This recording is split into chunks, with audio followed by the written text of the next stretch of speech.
Not yet. There we go. Ah, now we are.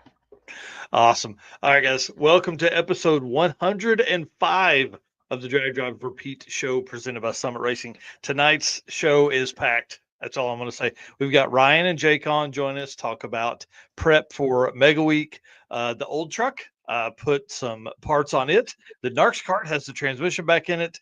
The block party is official in Galena, Kansas. I'm so excited. We're going to hit updates on bragging rights, back to the streets, a brand new Dragon Drive in Alabama. Alex Taylor drops wild stories about her first drag week on another interview.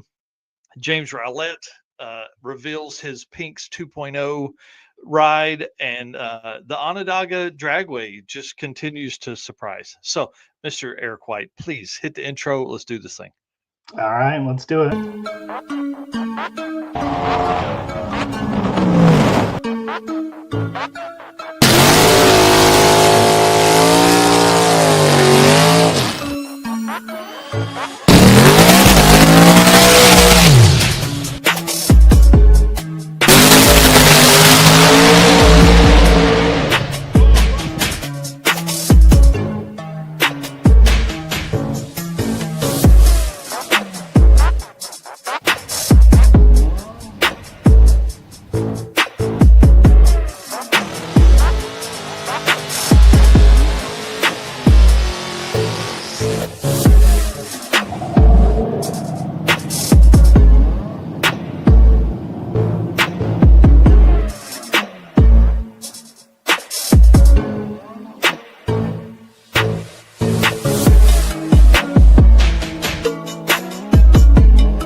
All right, guys. Like I said, welcome to episode 105 of the Drag Drive Repeat show presented by Summit Racing. My name's Mike Narks. I'm the host of the show you're watching now and the news that happens on Saturdays. And my right hand man, Mr. Eric White, over here, busy as just all Hades, man. It's been crazy seeing all the stuff you've been doing. Tell them what you got going on, man. Eric White, co-host of the show and the news. Drag Drive Repeat, all kinds of artwork you see coming out of our pages. The circuit artwork going on over there. The new flyer, which I don't know if the flyer is in here for the block party, but that one is mint. Um, Working on all kinds of stuff, artwork for other events, working on an intro video for another podcast. Yeah, super busy. Plus, my channels 815 LSX Swaps and Motorsports Paparazzi, which I believe is now in the algorithm. It's been flying up, which is cool to see. Oh man, you've been crushing over there, dude. It's been awesome. You were telling me before the show, like nearly 2 million views in the last 28 days, and how many subscribers, man? 691 in the last 28 days, and That is that's insane, man. I it's love it. really less than that because the month didn't ramp up till I think I got about 10 more days, so we Wow. should be well into the seven, if not 800s for 28 days by the time I reach a full month. Yeah, that's awesome, dude. Well, I want to say welcome to everybody that's coming in, making comments, saying they're here. Do us a favor. I was while he was introing himself, I was sharing the podcast out. If you guys will do that as well. But before we get into the show, big shout out to my daughter Peyton. She is the back spot for the third place team in the entire world for international U18 co-ed large group. That's why we were in Orlando last week. Eric and Jonathan Sunslifer held down the show for episode 104. We spent, I mean, literally almost a week in Orlando and then Panama City and then another 2 nights in Fort Walton Beach. It was great to get away for a minute, man. I'll tell you, but these girls and the one boy absolutely crushed it. It was amazing to see, like, listen, everybody thinks cheerleading's pretty easy, rah, rah, rah. This little 4 girl group here on the right of y'all screen, they literally, that one girl that's in the air, she's in the air for a minute and a half being tossed, picked up, moving around. She's putting her legs all out, arms out for like a solid minute and a half of a 3 minute skit dance, whatever you call it, whatever you call those things. And it was awesome. It was awesome to see. And there were teams literally all over the world. I mean, we competed against folks from down the street in Arkansas and then folks in Australia as well, or in the same age group. What's wild to me is like Cheerleading is like it's like a car event that has too many groups, or a race event that has too many classes.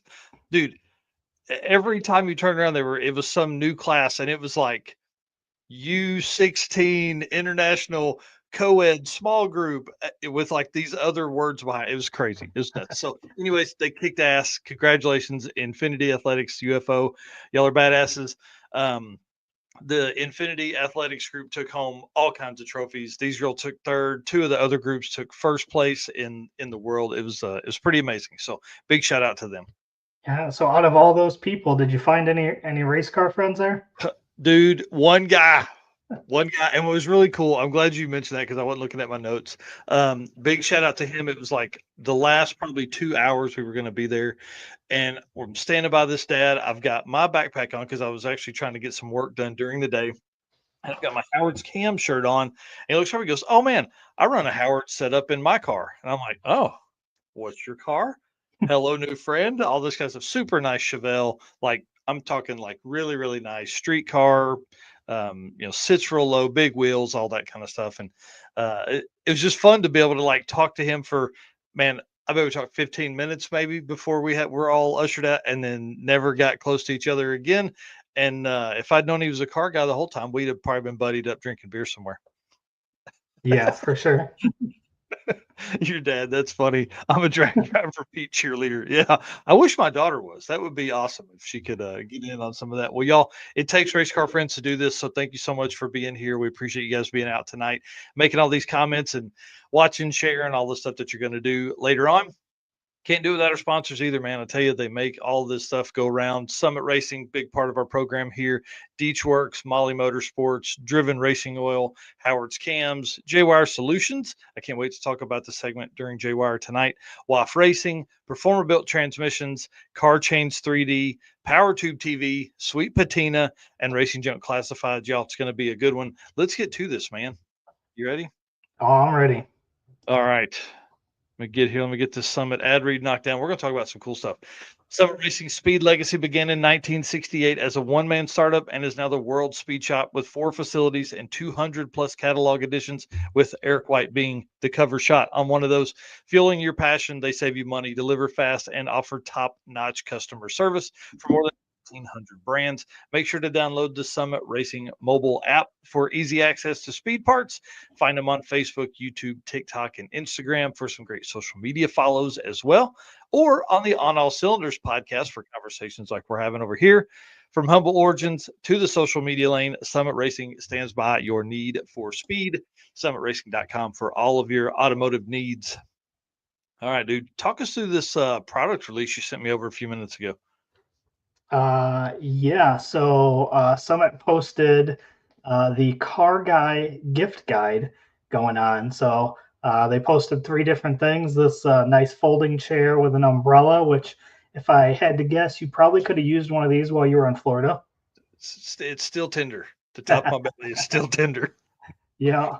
Then they've got the stool with the backrest. So anytime you're out in the garage hanging out and need to take a break, be a great gift. And then finally, the Camaro shelf. I mean, how cool would it be to have a shelf of the front end of your car? They've got more than just Camaros. They've got all kinds of stuff, but great, great garage decorations. So I thought this was pretty cool. This car guy gift guide that they posted earlier today. Right. Yeah. Danny here saying get it for Mother's Day. Listen, that Yeah. one of those stools, Tommy put one together at Sick Week, I think. Man, they're comfortable. I spent a few hours on one of them Yeah, during the for week. sure. Yeah, it's a perfect spot for the wife or someone to come sit down and hang out with you in the garage. Yeah, I mean, listen, if I'm going to be over, like Jonathan Soseifer doesn't have any chairs rolling around his shop. So if you're there, you need to be working, or you're standing by him while he's working. Exactly. Yeah, Davey's saying that. Yeah, a shaded chair for mom for sure. Well, I want to talk about this because while you're over there on your summitracing.com getting all your stuff and all your parts, you get you one of them big brim hats. I actually wore mine on the beach on Sunday and it saved my neck. But dude, got me, bro. Got me. I can't put two, uh, sunscreen's like the cologne for gingers, and I didn't put enough on. So, yeah, big brim hats, man. We got to have them. We got summer coming up. This is a great time to buy those right now. Yeah, I All right. still got to get me one myself. I don't even have one yet. Yeah, especially if for your next trip that you got coming up here pretty soon, you and the wife be out and about. You guys got a small trip planned for y'all two, romantic and stuff. I got to do one of those with me and the wife, man. Oh I'm yeah, sure for she'll sure. remind you wearing that big brim hat around.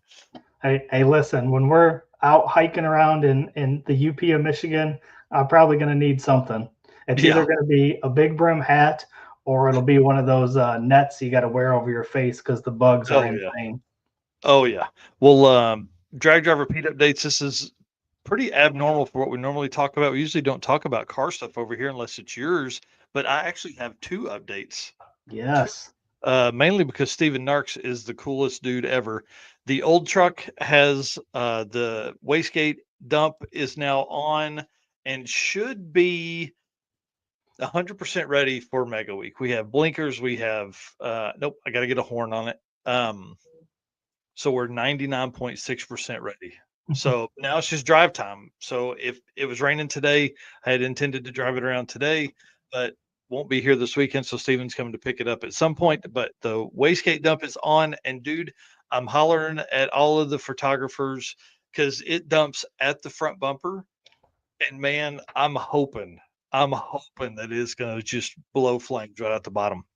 And Nice. then the NarxKart has the transmission back in it. We're just figuring out the last probably hour and a half of it to make sure the shifter works with this. Of course, Ford changes it every year, how they mount their shifter mechanisms.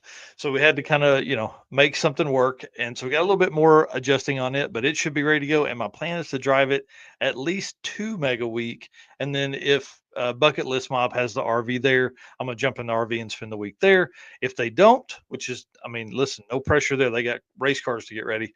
Then I'm going to drive the NarxKart all week. So that's kind of my plan. So, but Steven put the transmission in while he was over here feeding the animals at the house while we were out of town. That's awesome. Yeah, yeah. So if you need any work, Narx Leptic Customs, hit up Steven Narx. Uh, I come back in. He was like, "Yeah, man, we only got about another probably hour on the transmission." I was like, "Dude, it's still on the floor. I don't feel like messing with it." He goes, "No, I put it in the other day." I'm like, "What? What are you talking about?" Torque converter bolted up and everything. So super cool. I'm excited about that. You got any updates on your side? Have you touched the Mustang? The last one, I don't know if I had mentioned, I pulled the engine out of the Mustang, so it is completely out. Yep. I found a old school engine shop here locally, so probably gonna have them do do cleaning the block, so hot tank Mm-hmm. it, and then check it for cracks and everything. Once I get it tore apart, which it's an LS, you can have that thing tore apart in a few hours. So that's where it's at right now. Got it pulled out. It's sitting on the engine stand, ready for me to disassemble it, and then once I get it off to get cleaned and inspected. If you guys don't know, I'm an idiot and left water in it one winter. I have drove it since then and it seems okay, but when I'm putting all these Molly pistons and Howard cans in, I'm not going to risk Yeah. that there's a crack somewhere and break it. So gonna Yep. just take the extra precaution and have it all checked out. Yep. I don't blame you there. All right. And So yeah, go ahead. yep. And then Dad's engine, I know he's Oh watching. yeah. Yeah. I took them over a bunch of super clean. They got all the grease and grime and everything off the engine. They got it repainted. Looks awesome. He's got tons of parts. So he's got Brodix valve covers. He's got an Edelbrock intake on it. He's got a 650 carb on it. He's got a HEI distributor on it. We got a new timing chain and cover on it, new gasket. So it's coming together too. We've got just a few more things to button up on that. And then the straight six will come out of the Nova and we'll get the engine bay cleaned up and painted and then drop the 307 in and get that thing close to firing. Dude, that's so cool, man. And what's crazy is the amount of. I thought the engine was black. Turns out it wasn't. And wow, yeah, blew me away, man. So the super clean stuff. Big shout out to them. That stuff knocked that thing right off. Yeah, they've been pretty cool. They've jumped on as soon as I started 815 LSX swaps, and they've given me stuff to do giveaways. They give me stuff whenever I run out. So yeah, they've been definitely helpful over here on my side. How cool. All right, well, man, let's get to it. Summit Autocross Week coming up soon, July 15th through 19th. This is like a drag and drive, but for autocross cars. And I just want to talk about this for just a second because I want to dive in on this maybe next week or the week after. But these guys can't change tires. That seems crazy to me, right? Yeah, That doesn't make any sense to me. So this event kind of has my ear too. I'm interested in seeing how this goes. It's like their third or fourth year to do it, and yeah, anytime autocross and driving is these guys pull trailers, all that kind of stuff. So it's kind of like one lap, but not quite as far. yeah, this So is cool there. definitely one that I would definitely do at some point. I'd love to take the Oh 240 out there and do yes. that with those guys. Oh yeah, for sure. All right, and then the circuit, man. Um, Big update here. This is really, really exciting. I hope you guys are ready. The block party is on for Galena, Kansas. I can't wait. Eric knocked it out of the park with this flyer. We're fixing to blanket Facebook and Instagram with this flyer. This is exciting. We've never really done this. We've had, kind of times where we've hung out in a big group, but this is a big deal. This is open to the public. So we will have, you know, fans, spectators, all that kind of stuff. Those people coming to Galena, Kansas, Friday, June 27th, between 4 and 9 p.m. Again, we're blocking off Main Street right down downtown Main Street, Galena, Kansas, Route 66. This is going to be a huge deal. They've got close to 220 parking spots, if I'm counting it right, up and down the street. We've got 4 other parking lots that we're going to fill. I'm sure we're just basically gonna cool cars are gonna take over the town. That's kind of my plan. Huge shout out to Brian at Hot Rod Hangout, Speed Shop and Diner, and also to Aaron Perry at Gearhead Curios. They have literally been the boots on the ground for this. They want this as bad as we do, and I'm excited. Obviously Brian is coming. He's racing in the circuit, and this is going to be a great time, man. I'm telling you, we're going to have a blast, blast, blast, blast here. So we're going to tech Friday morning, make our way slowly to Galena. Like there's no real rush on Friday of the circuit round 2, and this is going to be nuts, man. This is going to set up something that's going to just continue to happen in the future and be a ton of fun. So big shout out again to Brian Hot Rod Hangout, one of our route stops, and then Aaron Perry at Gearhead Curios, another route stop as well. Burnout competition, probably not this year. I don't want to try and get through that. We've got enough going on with just trying to get the street shut down and figure out. I'm telling you, I think we can have 300 or 400 cars pretty easy cruise through here if we can do this right over the next 6 weeks, 8 weeks. Ooh, Yeah, no, I'm not yeah. ready. No, I'm Uh, not ready either. We hadn't even started, man. We hadn't even got but started. but just think of the shots that Mm, I'll be able to get when I've got the drone flying through there. There's mm. people everywhere, cool cars everywhere. It's gonna be awesome. It's gonna be a good time. Yep, there's a Mexican restaurant that's right by like a an open park area, and they're going to be playing live music there that night. Dude, it's really going to be wild. It's going to be a great, great event. And then Josh Rich, and I didn't put the photos in here. I'm sorry, guys. Josh Rich and John Ketch put together a 32 car shootout that'll be happening at Mocan starting at 6 p.m. So, man, tons of stuff to do here. Tons of stuff to do. It's going to be awesome. Yeah, it's gonna be fun. Cool I'm cars excited. taking over everywhere. Yeah, no doubt.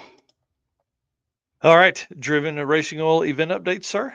All right, driven racing oil is the performance engine oil that can do it all. GP1 is the ultimate oil for any race or performance application, whether you're launching hard at the drag strip, enduring the extreme heat of off road and circle track, or even pushing limits in top fuel drag boats and demo derbies. Winning racers choose GP1. It's compatible with engines from classic hot rods to cutting edge race machines. Their unique surface cling and high zinc formulation ensures superior wear protection, particularly for flat tappet camshafts, while also solving issues like cylinder washout with methanol and ethanol fuels. It's crafted from the legendary Bradford, Pennsylvania base oil, then enhanced with state of the art additive packages. So GP1 offers the best in protection and performance. And you guys know the deal. DrivenRacingOil.com is where you can go pick up your oil, any Driven merchandise, and you can follow them on Facebook and Instagram at Driven Racing Oil. I know that's right. Well, John Ketchum was saying he did most of the work for the 32 car shootout.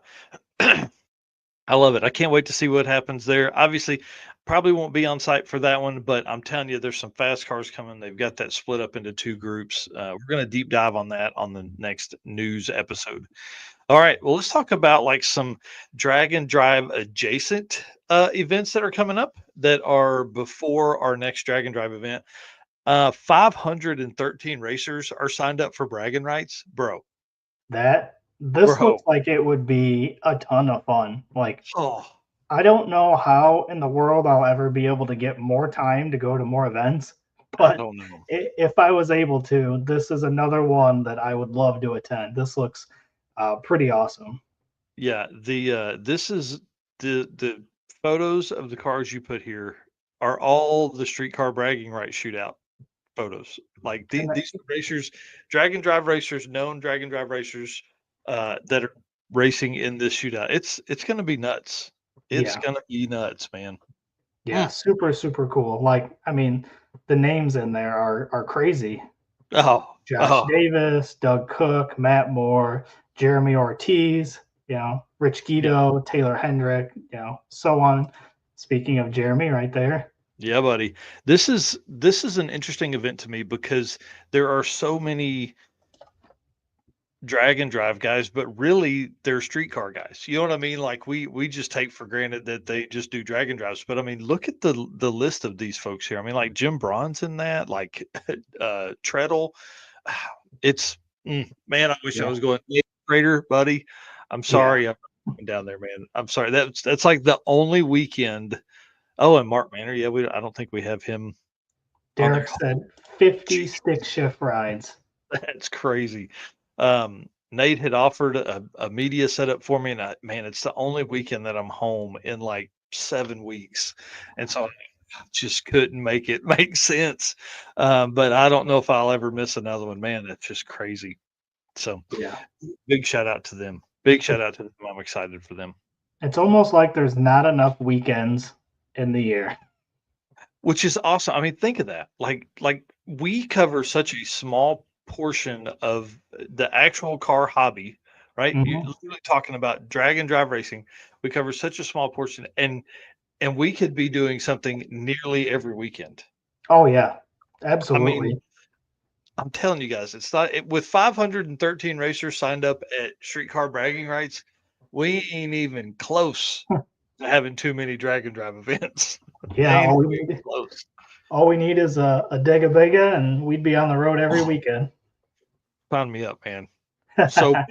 I've been looking at them hardcore. I've kind of backed off a little bit, to be honest with you, because I want to ride in the. I hope that the bucket list mob guys can get theirs done, and I can spend some time in that thing because maybe I'll hate it, and that will be the best thing that could ever happen to us. Dude, I sent you that one, and it's not Oh, far from me. And I'm like, this one was a tailgate one, so it's like yeah, all the camping stuff essentially had been removed, and I'm like, yep, that would be perfect. yeah, And it, yeah. and it It's was in perfect. that 5 grand price range. I'm like, man, I know it. I know it. I looked at that real hard. Believe me. me Believe too. me. All right. Well, big shout out to Streetcar Bragging Rights, man. Great. Good luck to them. All the racers, the promoter, the team, the officials, the track, everybody we want. I hope it goes amazingly well. And 500 racers, man, that is so big for the community. You know what I mean? Just it's amazing. Yeah, for sure. All right, next up, obviously Route 66, NHRA Drag and Drive next weekend. So it's kind of like the gap weekend between Streetcar Bragging Rights and this. I mean, or and Back to the Streets. This one here, 8-car shootout of some of the heaviest hitters that are out there. Dave Schroeder, Alex Taylor, Tom Bailey, Nick Taylor going to be there. That's going to be awesome seeing Uncle Sam back out. Craig Grubner. Tom McGilton. I mean, talk about just hitters here of the street car scene. Bryant Goldstone, Ed Enzer, and then I think yeah, that's our 8. Yeah, this is gonna be nuts, man.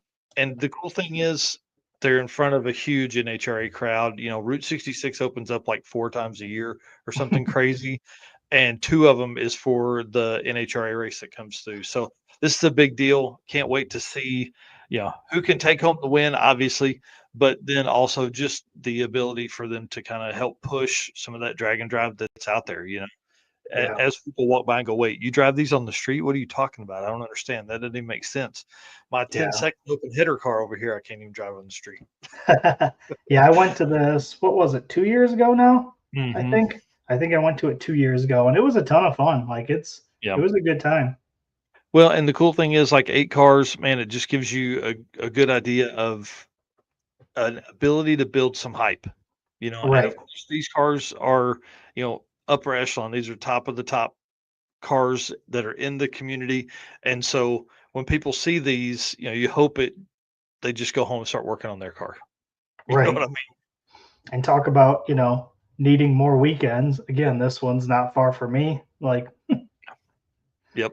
telling Yeah. you, every weekend there's literally something that we Yeah. could be going to. Yep. That is still drag and drive adjacent. Right. Like it still makes sense for us to do it. And then back to the streets, man. This one right here. Another one I'm hating that I'm missing. This event this year is going to be nuts, man. Have I said Brown County yet? Oh Have yeah. I talked about it being no prep drag and drive at Brown County? Yeah, it's going to be pretty cool, and the photos there are going to be top notch Oh man, just and because it's such a cool track.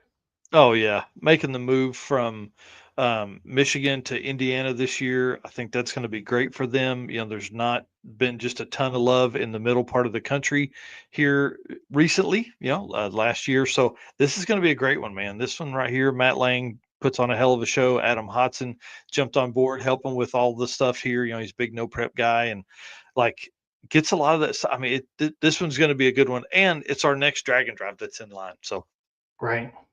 2 weeks from now is when it kicks off, man. 2 weeks. Oh, Oh yeah. man. Good luck to those guys. All right. Tell us about what's going on right here. Yeah, so this was Rocky Mountain Race Week, Mega Week. I thought this was super cool. I've not seen anything like this done before, but Boost Line Performance Engines is gonna be on site during Mega Week. Like, Mhm. so so from their post, Boost Line Performance is bringing LS-based short blocks and CNC ported cylinder heads to the Mega Week booth, all priced below wholesale exclusively during the event. So think about that. How many people on a drag and drive have blown their engine, spent countless hours searching for a motor, Mhm. driving who knows how many hours to get an engine, coming back and swapping it in? This is Mega Week. Like, you're not going to have the time to do that. So, Yeah. how cool is it to have a place on site that's going to have LS engines there? Yeah. Plus, Brian Tooley is going to be there, so everything you need to finish, your combo and get back on the Mhm. track. It's it's super cool. I think this is awesome. Yeah, this is a huge deal right here because again, like you said, Red Hat Scotty comes to mind. Race week 2020 blows the engines up till 4 o'clock in the morning. If you could just roll over to a vendor truck and buy one, if you can, roll over and put it in. Now you're at least saving 2 or 3 hours searching, racing junk classifieds, trying to find another engine, marketplace, whatever. So Right. this is And I mm, get it's not going to be a junkyard LS price, but yeah, think about it when you walk up there, you're going to have to drive X amount of hours and pick it up unless you can get somebody to bring it to you. yeah, Like, all that time equals money still. So, yeah, it's probably going to cost a little bit more, but A, you're going to get a better engine than, wondering if this short block that you got is even any good. yeah, And it's, super cool. yeah. I'm excited. Plus, the other side of that too is now we're looking like huge events, which Mega Week is the biggest Dragon Drive's ever happened. Right? We Mhm. know that. We've talked about that. Said that 100 times, but look at the vendor row now. Now you're going to have, Brian Tooley Racing. You're going to have Bootsline Performance. You're going to have all these other places, and Matt's listed them. They're all on RockyMountainRaceweek.com or on the Rocky Mountain Race Week Facebook page. You can go in there and see who's going to be on site. Like, this is a big deal. This is a big deal getting this kind of coverage over to us in the drag and drive community. Typically, we're outlaws, man. We don't get any extra help. We don't get any extra things. We don't get a lot of attention over here either. So this is going to be really awesome to see, and I can't wait to hang out at Yeah, Mega Week. Man, it's going to be nuts. absolutely. All right, and then Dragway Rush did something that was really cool. This last weekend, they had signups in person. So they basically loaded up a table, awning, all that kind of stuff, and went to the tracks. They went to the starting track and set up, to get people signed up to be able to talk about the event and all that. And then this next weekend, the 10th of May, they're going to be at St. Thomas Dragway with sign up sheets and merch and all that stuff. I think this is amazing, especially for smaller or new events or newer events, maybe ones that are in their second, third year, something like that. Because this is a great way to meet people. People are going to walk by and go, what the heck is Dragway Rush? I don't even know what that means. And Mm-hmm. it's going to give you an opportunity to talk to them about streetcars, all the stuff. And then, hopefully they'll sign up, or they go home and think about it, do some stuff. They're a follower of it because you're out and about talking about the event and all that stuff at the tracks that you're going to be at anyways. So even if you don't sign somebody up from the day, you still probably won a fan. You Oh yeah, still probably got a spectator out of the deal. So it's pretty awesome. Big shout yeah, out to them for doing that. yeah. And it's just like we've done with flyers for cars and coffee Mhm. and stuff. It's just one more way to get people that don't know what drag and drive is, one step closer to being a part of it. Yeah, yeah, that's for sure. Big shout out again to them. He's been on before talking about last year, and then obviously they're ramping up for their second year this time. And then, dude, a new event. I probably said it wrong in the intro, but this is a new event for 2025. It's not a brand new event to the list. It's been on the list, and this is kind of a goal of mine now is to begin to feature some of the things. I feel like a lot of times we're just talking about the next few events that come up. It's this one, this one, this one, so many days, things like that.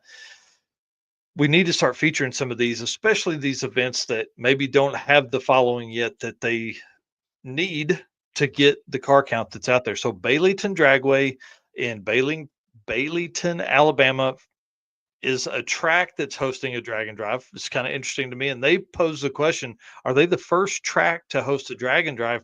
And I almost think they are. I think we've typically always seen um, promoters come in and talk to a track and add it to the schedule, but I don't know if we've seen, and somebody can correct me if I'm wrong, please let me know. But I don't know if there's been a track actually put together a drag and drive that would be like this. It's not just going to be at their facility, a single day or 2 day deal. So July 17th through 20th, Baileyton Drag Strip, Holiday Beach, Jake's Drag Strip, which I'm sure a lot of you guys have heard about before, and then back to Baileyton. Based on just my simple, you know, Google deal real quick. It looks like it's about 400 miles worth of racing, so shouldn't be too long of a drive each day. And then it's 4 days of racing, so it counts as a national level event for us.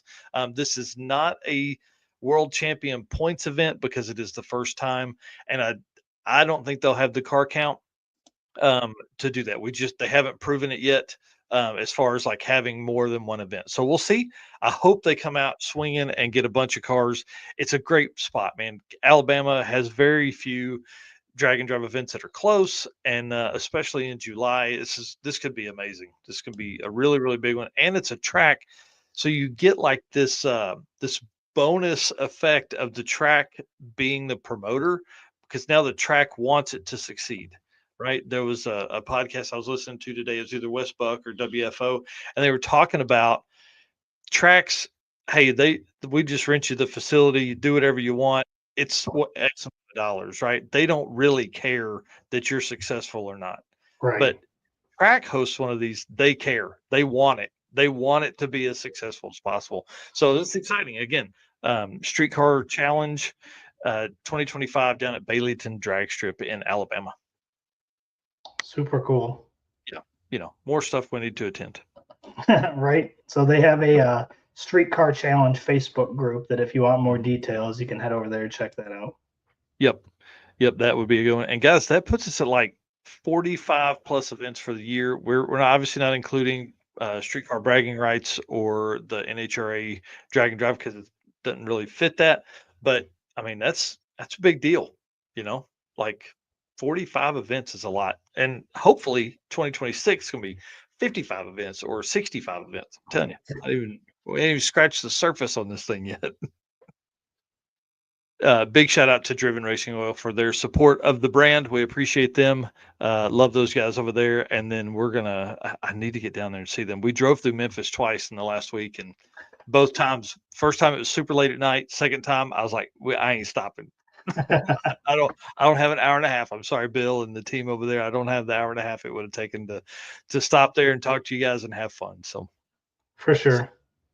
we'll live to do it the next time.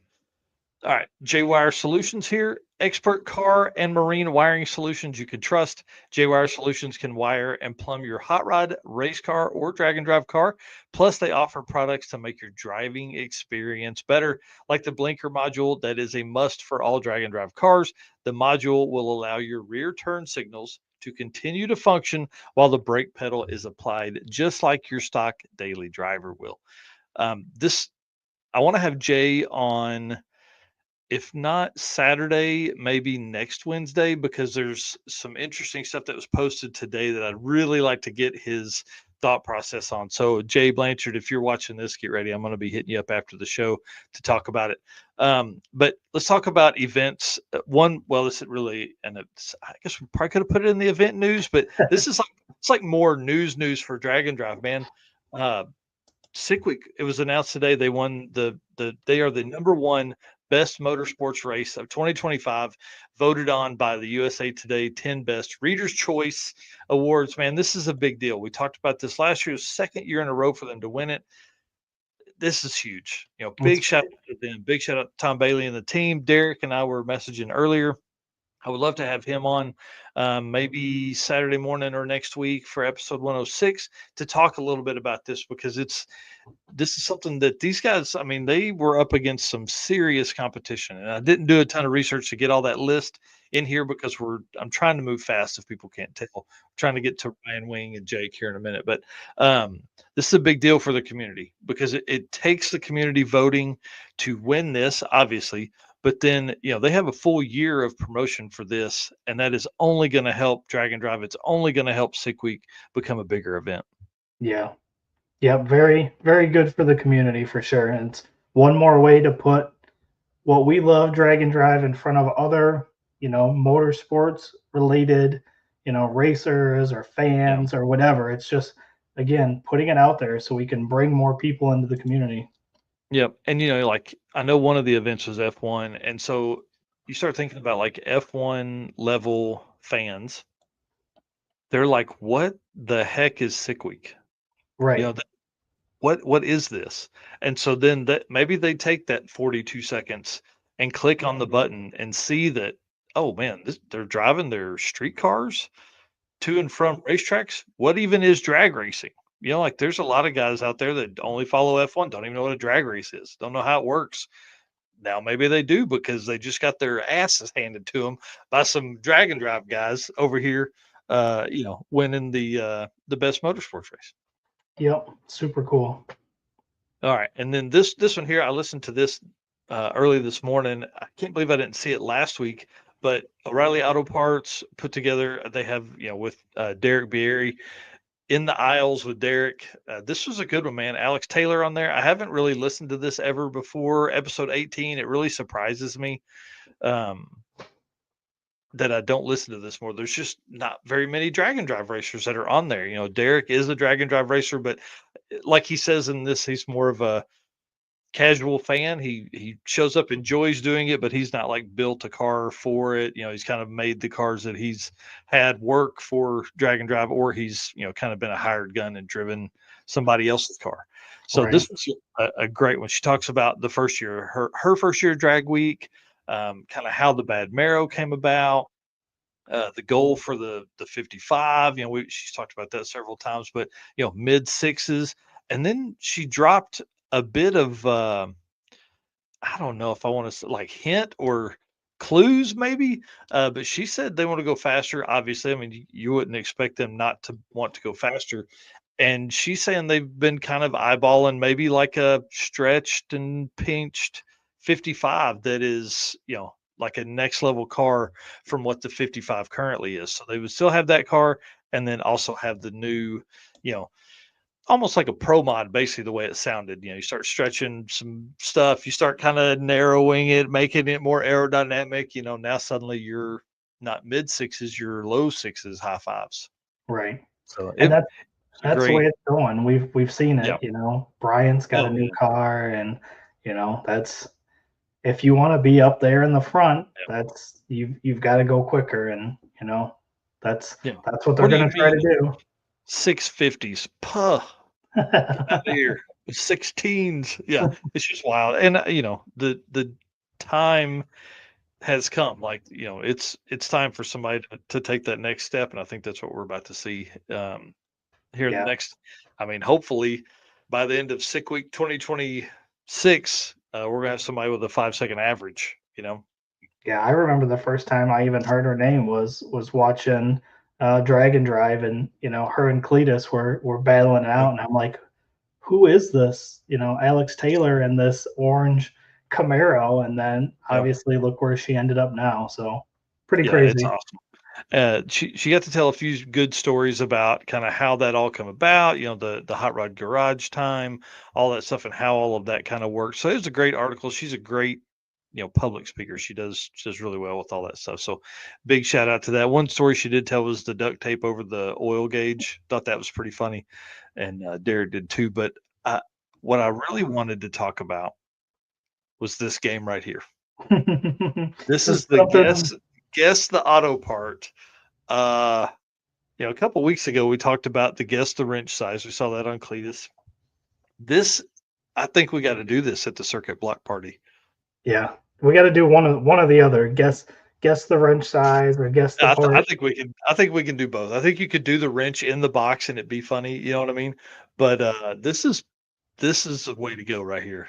It was hilarious watching them figure out. She knew what a lot of it was, but this that he's playing with right here is like I don't know, Terminator. some Honda Oh, valve cover or something, and man, it really threw him for a loop. He was like, I don't even know where to start with this, that's and of course you funny. can't see it, so Yeah, I was gonna pretty say, cool, man.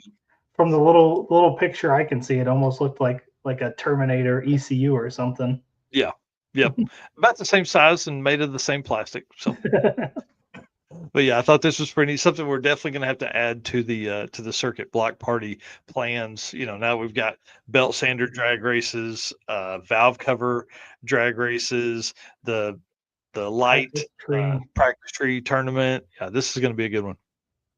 Hey, Bucket List Mob in here saying hello as well. Been talking about Yeah. them the whole show.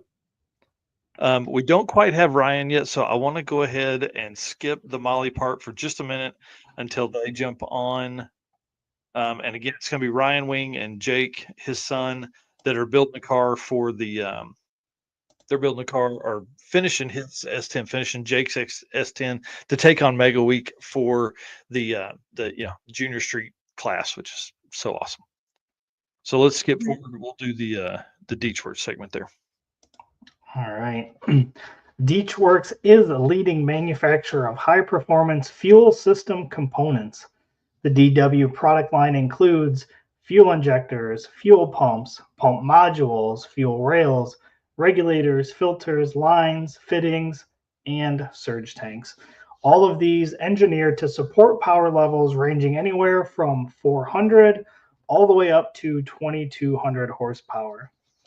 Since its founding, Deechworks has been committed to delivering quality, innovation, and precision to the automotive performance industry. Every DW product is built to maximize reliability and efficiency, which you guys know is important in drag and drive, ensuring optimal fueling solutions for racers, tuners, and performance enthusiasts worldwide. With a focus on engineering excellence and industry leading customer support, Deechworks continues to drive the future of high performance fueling. So you can use that code right there, that DDR10, and get 10% off of anything on their website. Head over to Deechworks and check out everything they got on there. Again, I listed off 6 or 7 different products that you can use on your build or your current vehicle. Yep. This was, have you listened to this podcast yet? With, I have not. oh man, it's so good. It's so good. And it just shows. So I think it's like 2 hours. Um, I literally drove from Orlando to um, Panama City and only listened to 2 podcasts total. It was this one and the next one we're going to talk about. 1320 Video did an interview with Bob and Rich Guido. Y'all, this was a great one. Man, the stories these dudes have. Rich has done 22 drag and drive events in the GTO. Doesn't own a truck and trailer. Everybody knows the stories. But what was really cool is to be able to hear those 2 brothers tell those stories next to each other and just kind of keep, oh yeah, and then this happened. Oh yeah, and then this happened. Oh yeah. It was amazing to sit and, I mean, obviously I'm in a car, I'm driving. It was cool just to spend a ton of time listening to the stories that came from that and how they just grew, how they grew up, how it grew into the GTO that it is now, and like what the future holds and all that kind of stuff. Yeah. Sounds like it'd be a good one. It's on my list on my phone of things to listen to when I get a little time out in the garage here soon. Oh yeah. So Rich, I said a while ago, he's done 22 events. He's put more than 175,000 miles on that GTO since he completed it in 2011. Like that's That's so 14 crazy. years. Yeah, 14 years, 175,000 miles. He put 23,000 miles on it in 2023. That's, I mean, and you wonder why we award him the, Drag and Drive Ambassador Award, or what was the one we gave him the year Road before? King. Road Yeah. King. Like, Yep. this dude does it all. And again, like you said, no truck, no trailer. I Yep. mean, coming from Canada, we've seen the pictures of the car covered in snow on the way back. Like, he's the real deal. That is for sure. So he said he's doing more weekend style events, so he can do more events. Yeah, So it doesn't seem as quite as many week long events just because it takes so much time away. His next event up is Streetcar Bragging Rights, and that's a 5,000-mile trip. right. And you got to figure those week-long events for him have to be 2 weeks, It's easily a got week and a half. it's got to be a minimum of 3 days to get from Canada to just about anywhere that he would be going. Right. So, yeah, I don't blame him for Yeah. toning back a little bit and doing some weekend events because that's still got to be a week to 10 days. Yeah, I mean, and so, Streetcar Bragging Rights, he was saying that he was going to leave. So he was on his way home from Small Tire Gangsters. So he would be home for like 10 days and then he would head out and head towards North Carolina. Well, we know from his trips to Sick Week that it's like 3 or 4 days. It's 3 hard days for him to get to Sick Week. Like Yeah. so it's 3 hard days for him to get to North Carolina and then you race for 3 days and it's 3 hard days home. Dude, that's 9 days Right. to go to a 3 day event. Right. And even if you were in a truck and trailer, it's still hard to get there Right. and back. Yep. For Wow. sure. Oh wow. Yeah. Hey, that's a good one. Go ahead and read Terry's comment there. Yeah. Terry here is saying I'm trying for 25 different drag strips from October to October. That's super cool. Yeah, that's awesome. I think the most I did was in 23, maybe. I think it was I think I did 24 drag strips, different drag strips that year. And Yeah. that was, dude, I was on the road a bunch. And then the next event or the next podcast up is the Nathan Shaw podcast on the monoxide. Dude, this one's a good one. Yeah. Nathan is the creator and promoter and operator and racer of the of One Guy's Garage Drag Weekend. And what was really cool was like to hear him tell the story of like the Nova that's behind him he got when he was like 14 years old, the combos that have been in it, all the combos that he's worked on, all the different power adders styles he's had, and then also like what he does all the time. Like he's literally one guy in the garage. Like that's what he says. He's like, it's literally one guy's garage because I'm one guy. And Right. so he talked about how it's hard being gone, you know, for a week at a time to be on a big long drag and drive event. And that's kind of where One Guy's Garage Drag Weekend started. And that started in 2015 Right. and has ran every year, I think, except one when his wife got sick. And like, dude, that's crazy. I mean, that's 10 years worth of running events now. And so it's awesome to see how this community is just grown in the time. If you think about it, 2015, it was Drag Week, One Guy's Garage, and Rocky Mountain Race Week. That's it. It's crazy to think and now look at it, you know. So he's definitely, I mean, he was one of the first weekend events that were ever available, really led the charge and caps his registration at like 70, 75 cars I just think because he so. didn't want to have to deal with all of the extra stuff that comes along with that next step in cars. Yeah, and being that that one's local to me, I knew of Drag Mhm. Weekend before even we started doing all this, just Yep. because it was, one of those events that came through Byron every year. Man, that's awesome. I'm trying to see if I have the next. Uh, yes, okay, I did put it on there. Next up, another podcast. I know we've been talking about podcasts a lot tonight, but uh, really that's how I consume a ton of news that way. Adam Dory had Mike Finnegan on for episode 74. This is a great one, dude. Mike is such a great guest. I mean, his Yes. the conversations. I mean, he talked about early days of roadkill, the Rotson, Drag Week, the Caddy, the Lexus, anything and everything. You know, writing, how he got started, how he got his break. You know, in TV, and how he never really planned to be on TV. It was just that's what happened, and obviously his great friendship with David Freiberger and how that's grown and gotten probably even better now that they can do their own thing whenever they want. So it's super cool, Yeah. man. Yeah, I did catch a little bit of this one. Yeah. Yeah, and like you said, starting out talking about, how he got into, working for the magazine, and then that moved to, everything, and even talked a little bit about editing. And, when he first started YouTube, they basically said his audio was horrible and they were going to stop listening to him if he didn't fix it. And then he learned how to, record that kind of stuff. So definitely some good nuggets in that one. Yeah, it's awesome, man. He did a great job. Both of them did. You know, Adam's really kind of coming to his own on this. Obviously he's a good announcer. We know that. He's definitely a great interviewer as well. And he's not far behind us, episode 74 right there. Yeah, And I think he I just know. had 75 this week. Yeah, had Benny Neal on this week. So I Yep. didn't have time to make the notes and watch that one yet, but I caught a little bit of it live. But man, uh, trying to get back in the swing of things, getting ready for the big Tulsa race this weekend is got me. But this was a great episode. If you guys haven't done it yet, Adam Dory on YouTube, go subscribe right now. That's Cool Drink, episode 74 with Mike Finnegan. Highly Yep. recommended. Yep. So obviously we just, here helping promote other podcasts, other stuff that you guys can listen to that's still, drag and drive related. So we're not the only ones out there doing it. So make sure you check out these other ones as well.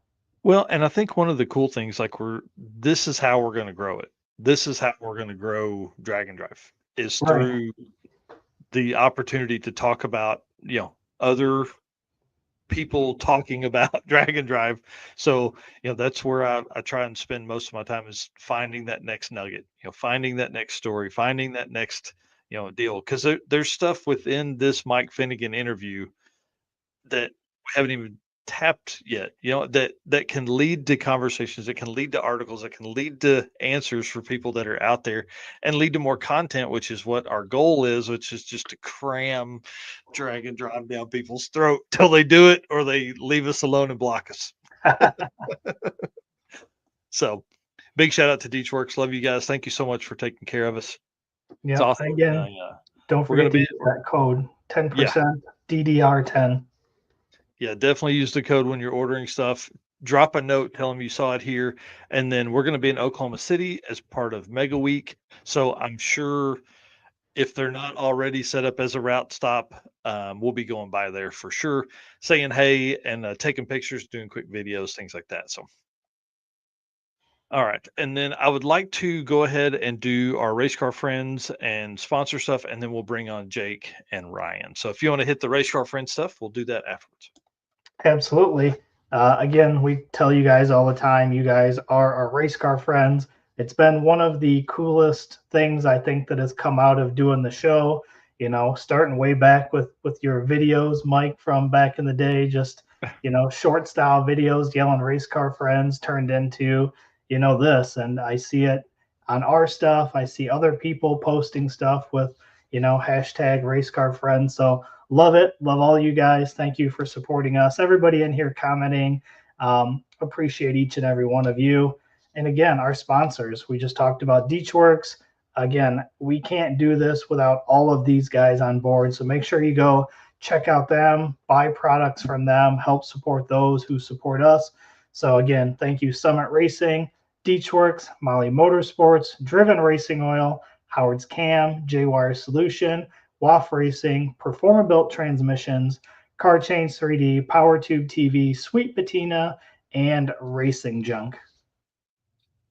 And then real quick here, Dan Chandler said another great follow is Lil Carter on the mic. He is one of the announcers at Back to the Street. So that'll be, yeah. So he's fallen in love with Drag and Drive as well. Yep. And then lastly here, the gentleman's agreement. You guys hear us talk about this every week. We love what we do here. We love talking about Drag and Drive. We love going to these events and pictures, videos, content, bringing you guys stories. But this stuff takes time. Mike's been loaded up the last couple days after going on vacation. I'm going on a short vacation here in a couple weeks. So, trying to keep everything rolling, putting these shows together takes a lot of time. So all that we ask is if you guys are enjoying this, hit the like button, hit the follow button, subscribe wherever you're watching. That's it. Just show us some love and we will keep delivering the content that you came here for. All right. Big shout out to Jason Schaefer, buddy. I drove like Niceville, Florida was on one of the signs I passed, and man, I almost pulled over, but I could not. So I can't wait to hang out with you at Mega Week. It's going to be awesome. Yeah, Brian here saying put a set of DW injectors in one of their cars. Heck yeah. Oh yeah. All right, let's back it up here. Let's do the Molly Motorsports, and then we're going to bring Jake and Ryan on. We got a bunch of pictures to talk about with them. I can't wait. This is going to be a good conversation here. So I'll do the Molly Reed, and then all right, racers and high performance enthusiasts, ready to start your next engine build? If so, there's no better time than now to check out Molly Motorsports all-in-one power pack piston kits. With over 1,200 applications, these kits come complete with pistons, rings, wrist pins, and clips designed to work together. Molly Motorsports power pack pistons kits take out all the guesswork. No more trying to determine if a piston will need this ring to work with a certain cylinder size. Molly Motorsport did all the engineering so you can get to the part that matters, building a power plant that leads to victory lane. Visit mollymotorsport.com for more details. And for our podcast listeners, Molly is spelled Mahle. All right, so I want to tell a fun story as we bring in Ryan and Jake. So Ryan and I have known each other for, dude, it's been a hot minute. Dude, yeah, it's like I guess what 5 years now, maybe man, at least. So back before Drag Driver Pete was ever even a thought, Ryan and I were working on how do you build a YouTube channel, man? How do cool car guys show their stuff off? And that's really where we met. Oh, dude, bro. So got to hang out quite a bit, talk through Messenger and phone calls and all that kind of stuff. And one time I had Ryan and who's Bad Tree Productions? What's that dude's name? Blake. I had those two guys on the NarxKart podcast. I leave. Those guys stayed out for 3 hours afterwards. And we've been friends ever since. Like man. He's come down from Iowa and stayed at my house. We went racing together. Awesome. Like, yeah. Great community, man. If you guys don't know, the small YouTuber community is like it, man. Some of the tightest knit folks that you can be out there for sure. Yeah. So, well, guys, give us a minute here. Tell us who you are, what you got going on, and then we're going to get into some pictures about the truck and kind of the story and all of that.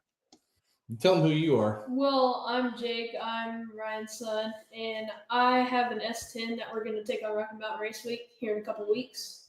I bought it when I was 9. I saved up my money and we went to Oklahoma, and we bought it and brought it back down here. And we've had it for about 4 years, and we haven't really worked on it up until a few months ago. So it's been a mad thrash to get it done. Yeah, nothing like a deadline. Oh, yeah. Nothing like it. Definitely. Well, in my defense, okay. So when he bought the truck, the deal was he wanted to buy, he's going to buy the truck with his money, and he'd saved up a bunch of money, and we worked the deal, or he worked the deal. I didn't work the deal. We made a video about it. It was actually pretty awesome. He was over there working the guy over and Jewing him down on it. And anyway, long story short, he's been saving his money, and he bought the transmission and saved up to build the engine, and it kind of got to a stopping point in October because he's kind of run out of funds, and so we had totally planned on doing race week in my truck. Because he had already had seat time in it. He was comfortable with it. It was slow. And, then we go out, we made a couple of changes, and we went out and did a couple of rips in it. And I think I blew a head gasket, or it's 110 over big block. So I either tore up a cylinder or something. And instead of fixing mine, we were like, why don't we just push yours and see if we can get it there? And so that's what we're doing right now. And we have a small YouTube channel called Streetcar Chronicles, and we just film the chaos of which it is our life. Hey, I'm telling you right now, it's one of the best channels out there. Oh, it's thanks. Awesome. I love it. You guys, the enthusiasm you guys bring is infectious, man. It makes me want to do more stuff, man. I tell you, it's really fun. Dude, I appreciate that, man. This guy right here, he's my right hand man. Mm-hmm. Yeah, I try and do my best. He's a bit of a ball buster, is what he is. Just call it what it is. Yeah. Well, again, there's nothing like a deadline to get that busting of balls going. Oh yeah, yeah, definitely. Yeah, no pressure. No pressure at all. No. All we need to do is make sure it functions and make sure it finishes. Not a big deal. Yeah, no problem at all. Now, you guys have done. We did race week, 21. We were all together. Yep. Yeah, 21. Yep. And the cart, I broke the cart, so I didn't get to finish it. So I've never finished a drag and drive, anything I've ever done either. So finishing is a big thing. So I'm excited about this. So let's get into some of these pictures, because I want you to talk about kind of the setup, what the plan is. And you guys went over this, or Ryan went over this a little bit last week, I think, on beards, burnouts, and beers on bank shift. And so I want you to kind of recap a little bit of that, but then tell us, what's going on in these photos, man. You want me, or you want me to go, or you want to go? Well, I can't really see it. Okay. Well, what's going on in this photo here is Dave and Jake working, and me being a goofball. I'm holding the light. Yeah. He's always been a goofball. Yeah. And I'm being told that I'm not holding the light in the right position by both of them. Oh yeah. But tell them about the setup in the truck. So the setup is basically a 5.3 LS. It's built a little bit. We got a turbo 350 in there, and we got a 4,000 stall converter, and it's got a pro brake on it, but we're not going to use it yet. So yeah, it's pretty simple. Yeah, it's got a BTR stage 2 cam. It's 11.5 to 1 compression, carbureted. Okay. Because I'm not the EFI guy, okay? Dave, the other guy in the picture, he's the EFI guy. But I wanted to teach Jake what I know first, which is carburetors and nitrous. Yep. And then whenever he gets to the point where he's tired of lifting heads and chewing up spark plugs and torching cylinder heads and all that kind of stuff that I like to do.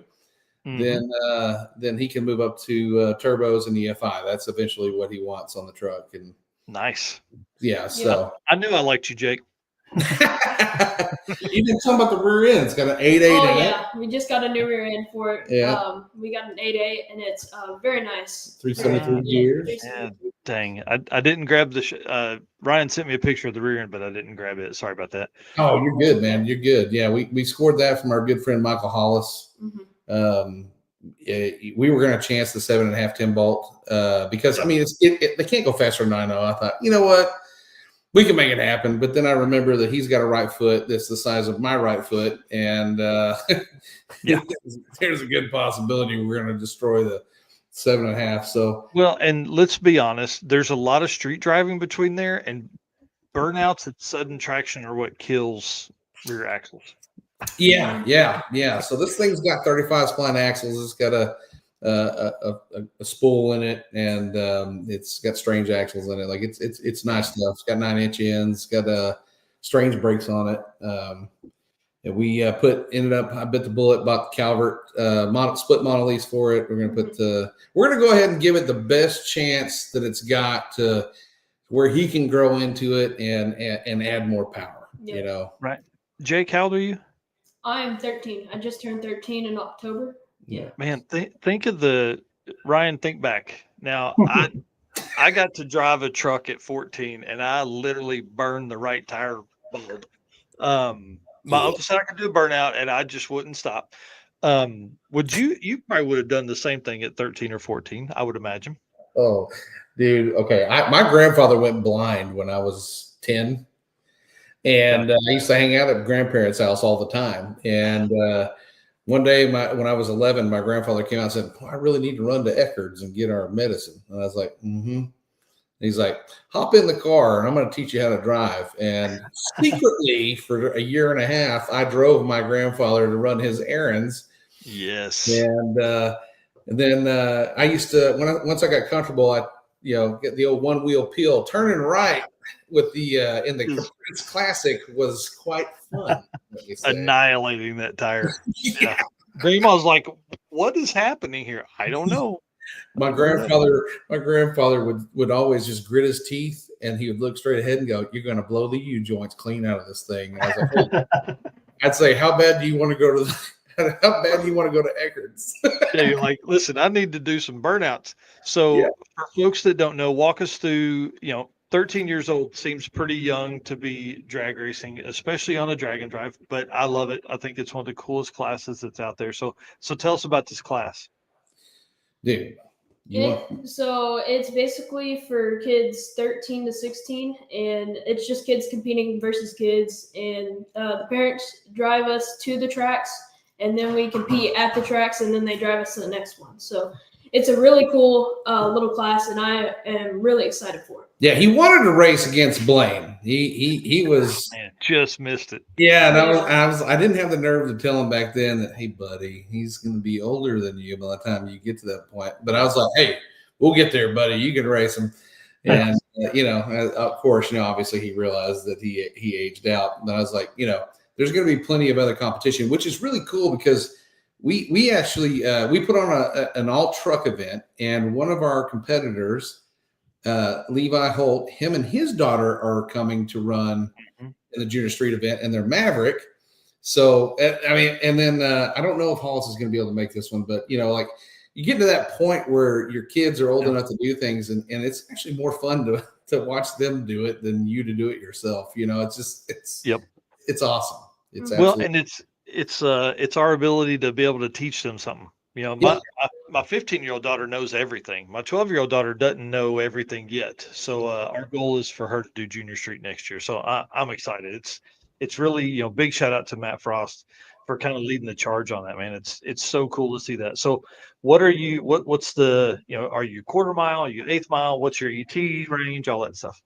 So it's eighth mile, and the ET is 9 flat. That's the fastest you can go.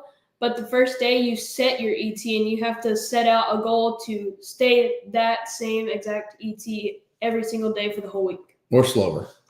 Yes. You can't go any faster. Yeah. So is it like DYO? I can't remember. It's like it's based on your difference, right? Like your spread. Yeah. That's cool, man. So do you think the truck will go faster I mean, I do think the truck will go faster. We'll have to slow it down just a little bit. That's going to be the biggest problem. You might catch me with a block of wood and some zip ties underneath that driver's seat. And it may not be because it's going too fast. Maybe because my nerves are shot. Oh yeah. Well, and looking here, it looks like he's got some Junior Street seat time, maybe, right? Oh yeah, a little bit. Yeah. Well, this picture here is getting his NHRA license last weekend. Yep. Oh, Last cool. weekend we had to do 6 passes, and I got it done. So Yeah, he did good. He was poised.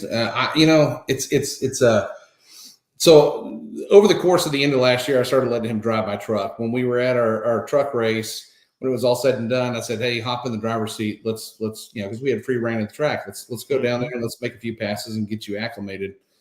And he did really well. I was exhausted because it was a very long couple of days. Yeah.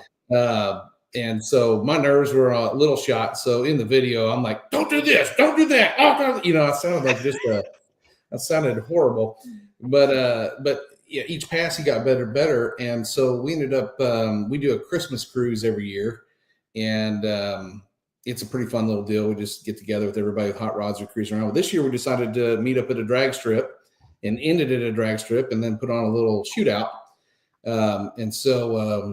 He hopped in the driver's seat. I let him drive, and he went consistent, and he was working on his light, did really good. And we go out to this deal, and it's the first time back in the seat since probably December, right? Yeah. And we had planned on taking my truck, obviously, but we had the issue, and his truck wasn't ready, so we had to ask Mom if we could borrow her new Expedition, which is now currently in the shop for a transmission issue. Had nothing to do with this, I promise. Not at all. Yeah. We robbed it and came up there and got in the back parking lot. There's a lot of area there. If you've never been to the Motorplex, you can do what you need to do. And so I ran him through the motions, and we went up there, and he just went bang, bang, bang, bang, bang. And I really didn't have to tell him anything. And yeah, as a parent, it's hard not to helicopter, especially in that situation. Yeah. Especially when your wife will kill both of you when you come home and she's got, wall rash on her car. Yeah.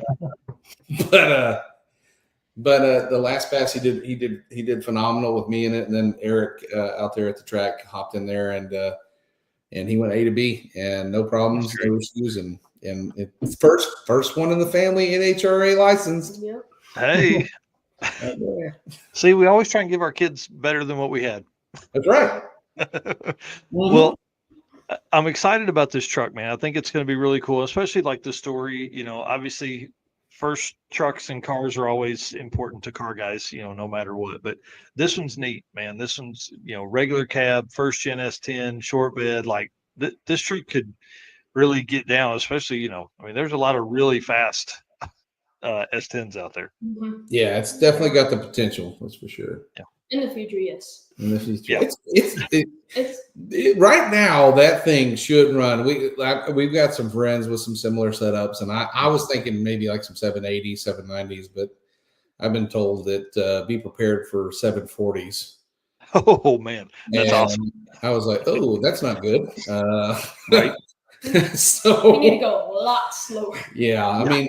Yeah, but I mean, I got to say this though. The thing about this truck is it's really not just really an extension of Jake. It's not an extension of me. It's an extension of every person who has helped out because we have not done this on our own. We have had a ton of support, and just recently, as of yesterday, Michael Hollis had made us a deal on the rear end, and he was like, "Hey, what are you guys going to do? You guys going to carry your stuff in the bed of the truck?" And I was like, "Well, that was the plan when we were taking my C10, and they had plenty of bed space. Mm-hmm. And now we've got a 20-gallon fuel cell in the bed of an S10, so it's getting a bit narrow." Anyway, he was like, "Hey, I've got a drag and drive trailer that I built last year or the year before." He goes, "It's not being used. Why don't you guys take it?" I'm like, "Really?" Wow. He goes, "Yeah, take it. It's got extra parts in it. Yeah, I run LS stuff. It's got tools. It's got a spare tire. It's multi-pattern. So he really stepped up, and then we're needing a few extra parts that we don't have yet. I'm waiting on Jegs to drop off some things, but there's some parts that we haven't acquired yet because it's like anything else. You start really dumping $1,000 a week into something, the budget gets tight, and me being the guy who's like, let's do it once, but then that'll get you. Yeah, that gets you every time. So he put out an APB on the internet for us yesterday, and he has a hell of a reach. And so many people have reached out, and like I was like, he goes, "Give me a list of things you need." I'm like, you know what? I never realized the truck doesn't have a headliner in it. We're gonna die in that truck without entering a headliner. And some guy today last night messaged and said, "Hey, I have a brand new headliner that is not going to fit in my truck now that I put a cage in it." Yep. And it's wrapped in Gucci, and it's real Gucci. And I would have sent you that picture had I had it, but we picked it up today, and it's Gucci, man. Wow. Yeah. Oh, you're fancy, and the truck's green. Like what's the truck name now? So it used to be Slimer, but I think I have a new name for it, and I think it's going to be Dollar Tree. Yeah. Yes. Yes. That's awesome. Is it caged? No, it's not yet. No, it's very much just it was because it was all when we started the journey on this thing, it was let's just make it a clean. We had all intentions of let's strip it down, paint the frame, let's paint the truck. And, then we moved out here. At the time we bought it, we lived in the city. We had a 2-car garage. There just really wasn't enough space. And then we moved out here, and we live in East Texas now, and we've got property in a shop. And so we're like, hey, let's strip it down. Let's do it all over. And then we realized real quick that we ain't about that life. As much as we want to be, we're not. And so we're just like, hey, you know what? Let's just get it going. Let's go have fun with it. And then as the years go by, make it better and better and better. Yep. Yeah. Well, and the cool thing is now, Jake, you're a young man. The cool thing is you got a lot of time ahead of you too, and Eric and I talked about this, how fun it is, especially with what you guys are doing, documenting so much stuff with the YouTube channel. Again, Streetcar Chronicles on YouTube. Please go subscribe. Thank you.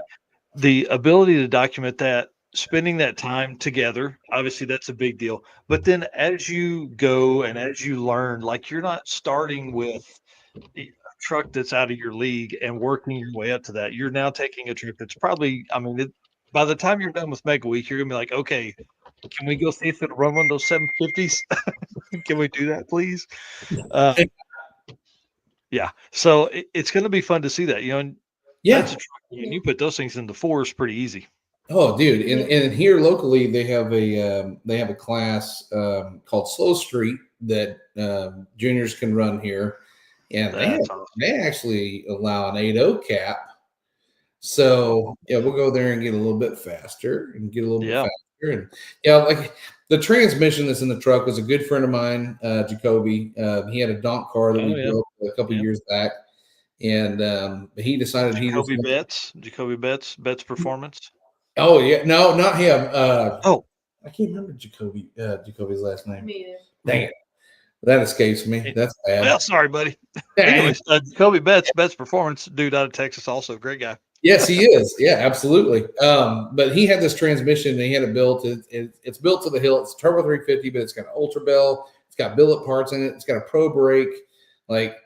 It is racked and stacked. He had a brand new FTI converter. Nice. And he made him he's like, tell Jake if he needs a transmission, I'll make him a smoking deal. And it was unbelievably good price. It was amazing. Yeah, it's very nice. Very nice transmission. I've never had anything that nice. I'm kind of jealous. It's fine.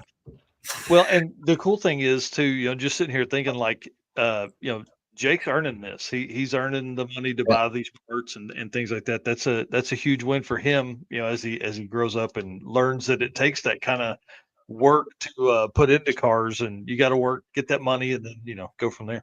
Man, It costs a lot of money. It's been painful, isn't it? I learned real quick. Hey, he learned about loan sharks in this whole ordeal as well.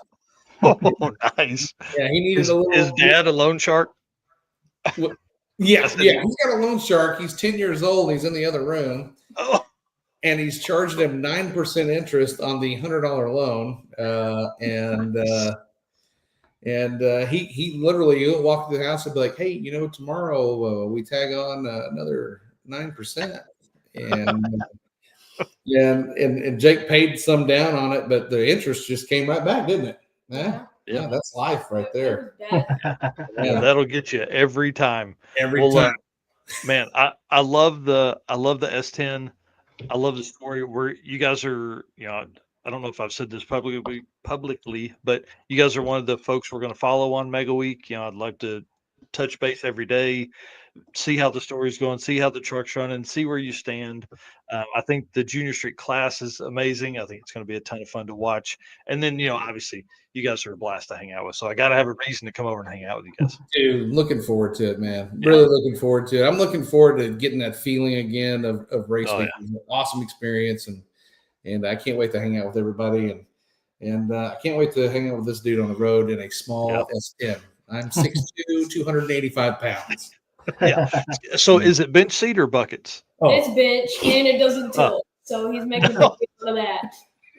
Hey, I never understood how important the tilt was until I got my big butt in there. Yeah.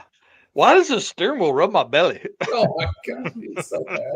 Yeah, it's going to be awesome. Well, I want to switch gears just real quick. I want to talk about Beards, Burnouts, and Beer.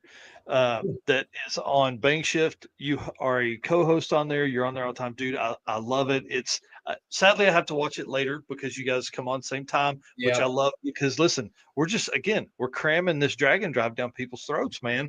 I love it. So tell us what you guys cover. Tell us when all the stuff. What's going on, man? We A to Z. It depends on where me and Chad's and Aaron's minds are that day. Aaron is what I call he's become he's the driver of the bus. Me and Chad are more like the children in the back that are wired up on cotton candy and couldn't find our way home if we had to. But we talk about everything. I mean, Chad, he has either known everybody or been around everybody tenfold. So he's always got some great stuff to talk about. I just, I have a blast with it.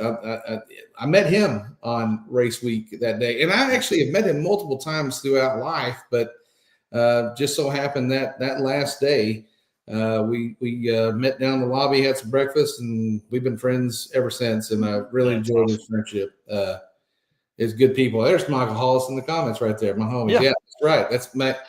I've known him. Okay, so cool story about him. I've known this dude since he was like 15. We used to throw him in the truck with me and my buddy and take him street racing back in the day. And that bad little Nova he's got, I remember that thing when it was running 850s, and I love that he still has it and it's just as fast as it is.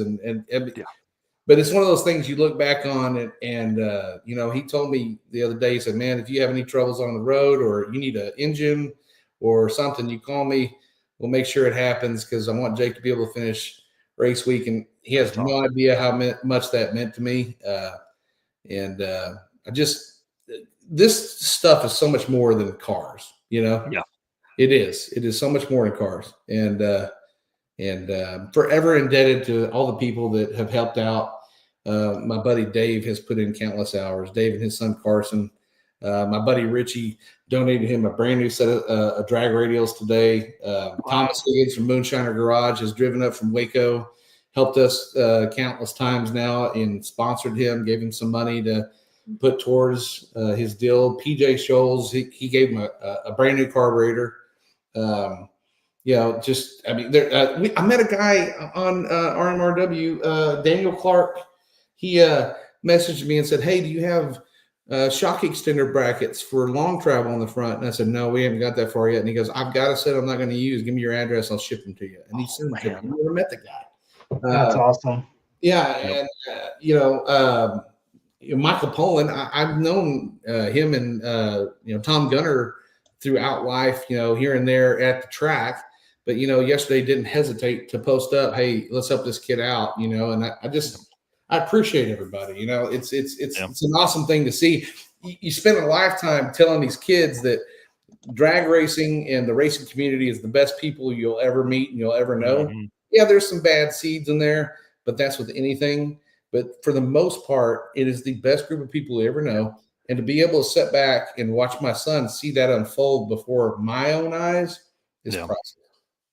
Well, and man, I tell the wife all the time, because I drive all over the country. I'm like, I'm never more than 2 hours from somebody that would come save me. Yeah. Right. Yep. Bring some parts, bring some tools, whatever. And that, if anything, going to the YouTube thing, right? That's never going to fruitate for me. But the friendships that I've made from it, I mean, I have a safety net in like 6 different states that I know that if I needed something, those people are going to be right there. Yeah, absolutely. And it's 100%. Amazing. So I can't wait, man. I'm ready for some new memories. I'm ready for some videos. I'm sure it's going to be a fun show for your old man. You're going to do fantastic. So what's the plan? Are you going to are we going to have daily videos? We're going to recap. We're going to do one big one. What's the plan? Do you guys have a plan so far? So we are in the morning. We're on Rocky Mountain Race Week 1.0. So we're going to try and get daily videos out. So since we're in the morning, we'll get to the hotels pretty early, hopefully. And he can start editing him. If we don't have any problems along the way, that's the plan. Hey, the trap of the morning run is that you're going to be like, oh man, we got all this time. It's fine. We can hang out and watch our buddy run. And then you're going to be like, why is it 2:00 and we're just Luckily, a majority of my buddies that are doing this, because we have like 5 tailgate throwdowners that are going to be in Rocky Mountain Race Week. And all but I think 1 are in the morning session. So that's cool. Yeah, so looking forward to that. I really wish the other guy could have got in there on the 1.0, but he was already a 2.0 guy, or the Rocky Mountain Race Week. He was already in the Race Week one. So I don't like using the 1.0, 2.0 anymore because I think they stopped using that. But yeah, so yeah, we're gonna leave the track as soon as we get a good pass. We're leaving. Yeah, we're making sure. Yeah, see you guys at night. For the final round of the last cars. Man, it's been wild. Eric and I have talked about this a bunch. Like for media guys like us, like what do we do? Is it just going to be 20-hour days for a week for us? Yeah, I have been thinking about that because obviously being in that side of things, like you are, not the way that you are, but trying to cover an event or film an event. Oh my God. Yeah, it's going to be brutal, man. I'm so ready for it. I can't explain how much I'm ready for it. The only thing I can think of is if you go down to like the local ER and see if they can take and fashion a whole flat of Red Bulls and just tap right into your vein. Just give it to me, bud. Yeah, just run a drip. Just walk around with the deal, and if everybody asks if you're sick, it's like, no, I'm alive and well.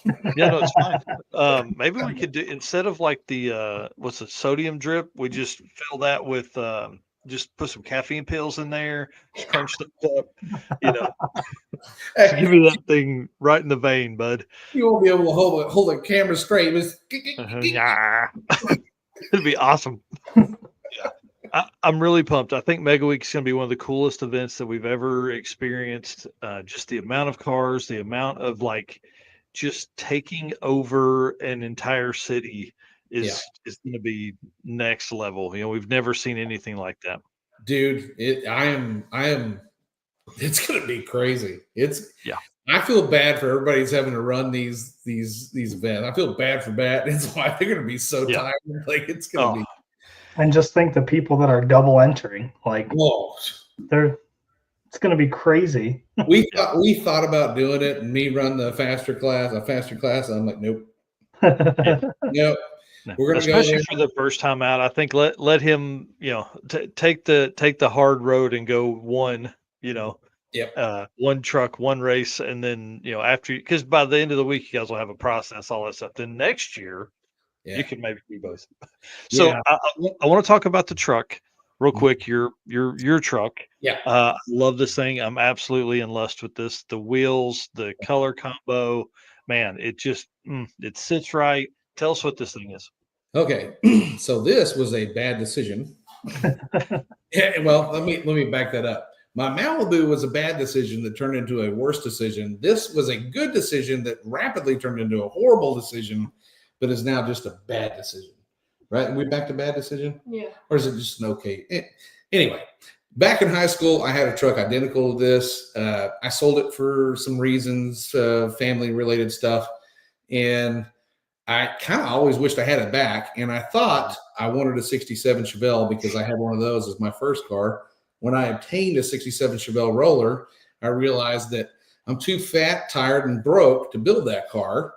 The Malibu, I don't know, Mike, I don't know if you remember when I swapped it over to a rowdier big block than what was in it when I first met you. And it was fun, but it was also a pain in the you-know-whats. And I realized I didn't want to run valves and I didn't want to do all this stuff anymore. It wasn't as appeasing to me. But when we started messing with his truck, I thought to myself, I cannot afford to have two race cars living with me. So one's got to go. And I got rid of it, and this truck had popped up, and I bought it, and it had a 305, cold AC, it had already been loaded, just a driver, you know. And then I took my wife out to dinner one night, and we got on these country roads out here, and the thermostat hung on the old 305, and I had to run it hot for about 4 miles into town. And when we got into town, I hopped out and beat on the thermostat. And she went inside to get a drink. And when she came back out, I fired it back up, and I'd fogged out the whole gas station. They thought I was on fire. It was quite common. Nice. And then my wife's like, "What's going on with all this?" I was like, "Nothing, babe. It's fine. It's not a big deal. Hop in." And I'm like, "Oh shit, we got like 28 miles to go." Oh man. So I'm driving down the road and we are just fogging out everybody. You can't see anything behind me. Get home and I thought about it for a couple of days. I was like, it's a 305. I'm not pulling the heads off this thing. I know they're cracked. Like, let's throw some of that sealant stuff, that Blue Devil in there and see what happens. And it's sealed up for about 4 or 5 miles.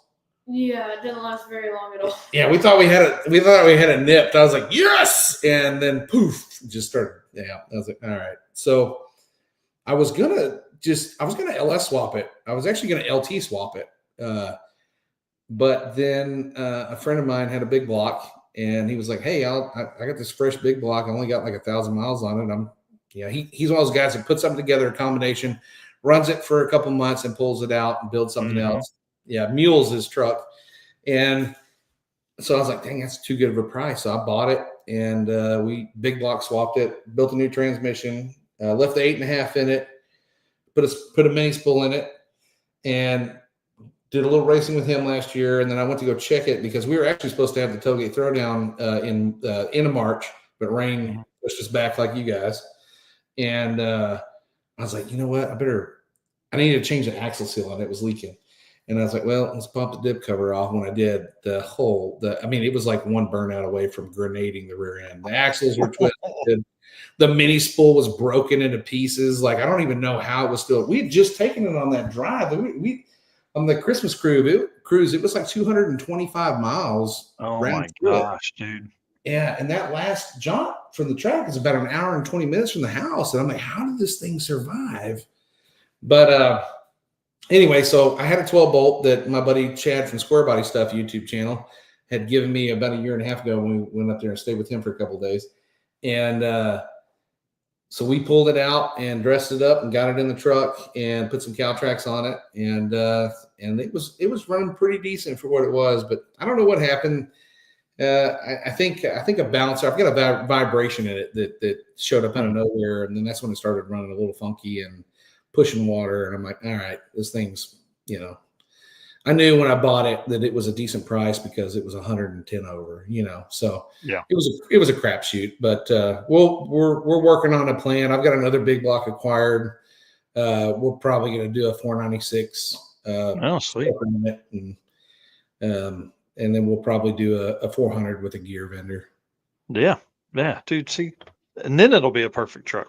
Then it'll be perfect. Well, yeah, Just a cruiser. if the AC's back on it, that's the thing. I never got the AC back on it. Yeah, you're gonna have to have the AC on it, man.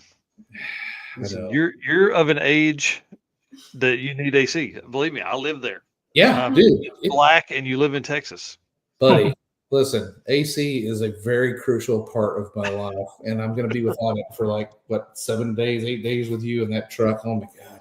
Yeah, it's going to be awesome. Yeah, 918 Motorsports has a LS and a Pro Charger with that. Man, listen, if I win the Steve Morris giveaway, it's going to have a Magnuson 454 LSX. Let's just say I'm about to be head to toe with SM all over me. You know what I mean? That's awesome.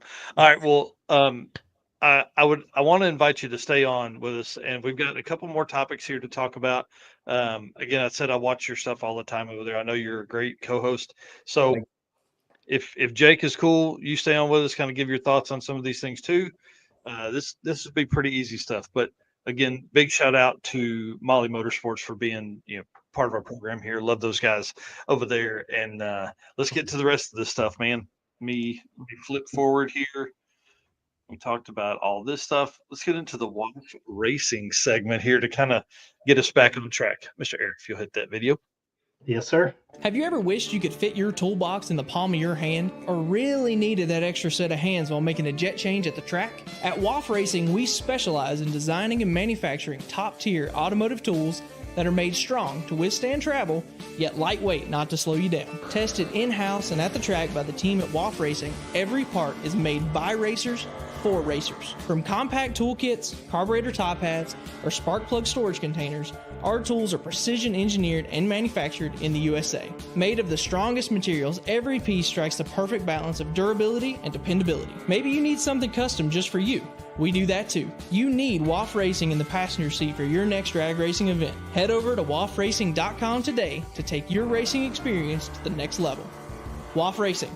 Design, build, race.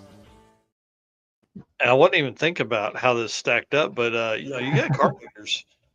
Right. We may need to get you connected with some WAF racing stuff, man. They got well, you heard it all there. You heard all the stuff they got. They got a bunch. Yeah.